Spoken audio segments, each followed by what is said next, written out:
main feature of this program and the main guest, and that is Sabina Berberovic, the daughter of the late President Izetbegović. She's taken the trouble to come to the UK to address this audience, and also over the weekend in Bradford Literature Festival. Let me say a few words about who Sabina is. She is a founding member of the Alija Izetbegović Foundation based in Bosnia. She worked as a teacher at the Sarajevo Madrasa. She had a long stint as a translator and interpreter, including for her father when he was president of Bosnia.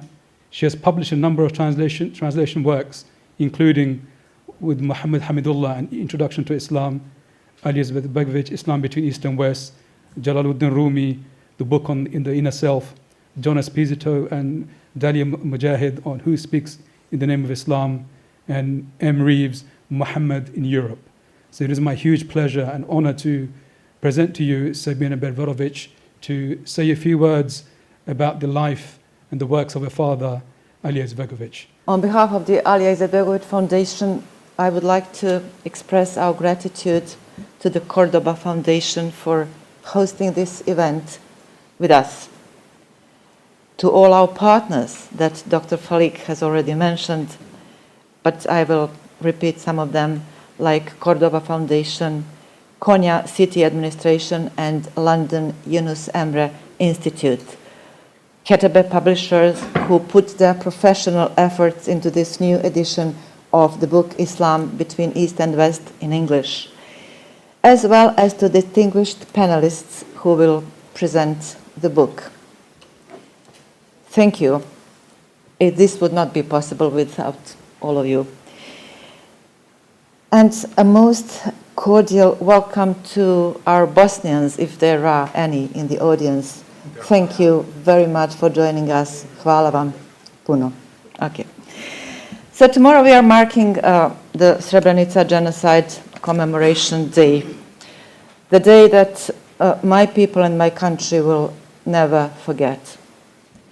As for the rest of the world, we can only hope that they will honor the UN General Assembly resolution on Srebrenica from 2024, inviting all member states, their academic institutions, and other relevant stakeholders to ensure appropriate education and public awareness raising activities. We know that here in the UK, such activities have been organized for years. It is important. It means a lot to us, and it does matter. So thank you. 31 years on, we remember the victims of genocide, and we stand with their families, thousands of women and children who lost their fathers, their brothers, their husbands. It takes immense courage to continue living after such a terrible experience. But they are enduring the unendurable, and they are accepting the unacceptable. The women of Srebrenica rose from their position of victims to become our heroes, and they raised their children with pride and dignity. Human dignity, freedom, justice, they are just some of the major concepts elaborated in the writings of my late father, Alija Izetbegović, whose book, Islam Between East and West, we are presenting today. Our distinguished panelists will talk about the very contents of the book, about ideas and thoughts explored in it. But there is a story behind the book. During the World War II, my father was a high school student. He read a great deal, maybe even too much, mainly philosophical and political books. And he felt somewhat conflicted between communist ideas and religious beliefs. But eventually, it was in his faith, Islam, that he found all the core values that he, as a young man, was searching for. For him, a universe without God was a universe without meaning. Inspired by this personal journey of his, he was just a teenager, he began writing a book. He put on paper just basic ideas, structure, thoughts, and the title, Islam Between East and West. In 1946, however, after the war, he was arrested as a member of the Young Muslims organization and sentenced to 3 years in prison. When the police came to search their home, his sister hid the manuscript of the book under the flower chest in their kitchen. It remained hidden until he was released 3 years later. And in the years to come, he collected materials for the book. And only 3 decades later, he began finalizing it. In 1982, he gave the final version to a Bosnian friend in Canada. However, next year, in 1984, he was arrested again as the enemy of the state. 11 agents of the then State Security Service came for him.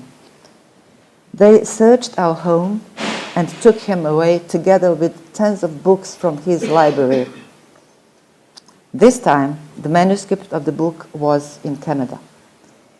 As they were leaving, I asked my father what we were to do, and he just replied, "Have the book published." So I was a bit confused. Well, he was obviously arrested for his writings, and how could publishing the book help him? Yet we listened to him, and we managed to have book published thanks to his friends in Canada. He was sentenced to 14 years and served almost 6. The book got published in 1984 by the American Trust Publications. However, just a year before the Berlin Wall fall in 1988, the wind of freedom, of change, was felt in communist countries. And a Belgrade private publisher decided to publish the book in our language. It was 1988. The book got out of print a couple of weeks after my father got out of prison. But the books were now in Belgrade, and we were in Sarajevo. We were impatient. It was risky to have them shipped from Belgrade to Sarajevo, so my brother and my husband decided to go on an adventure. They drove to Belgrade, put as many copies as could fit in the trunk of their car, and brought them to Sarajevo. Later on, they boasted how they had to drive on country roads to avoid police, to avoid being stopped and searched and so on. Maybe. Those were really dangerous times. So far, there have been new editions in Bosnian and in other languages. We are expecting a new edition in Arabic, inshallah, this autumn in Cairo. Now let me conclude with a short quote from my father's introduction to an earlier edition of the book. For the future and practical human endeavors, Islam represents a call to create a person as a bearer of harmony between body and soul, and to build a society whose laws and socio-political institutions are designed to preserve that harmony. Pursued, not disrupted, Islam is or should be a constant pursuit within the flow of history for a state of inner and outer balance. In any case, there is no demand more natural, yet so rarely explored or tested. This goal stands before Islam today, and it will be its specific historical task in the years to come. End of quote. At the end, I hope that the book Islam Between East and West will only bring good, wherever and whenever it is read. Thank you.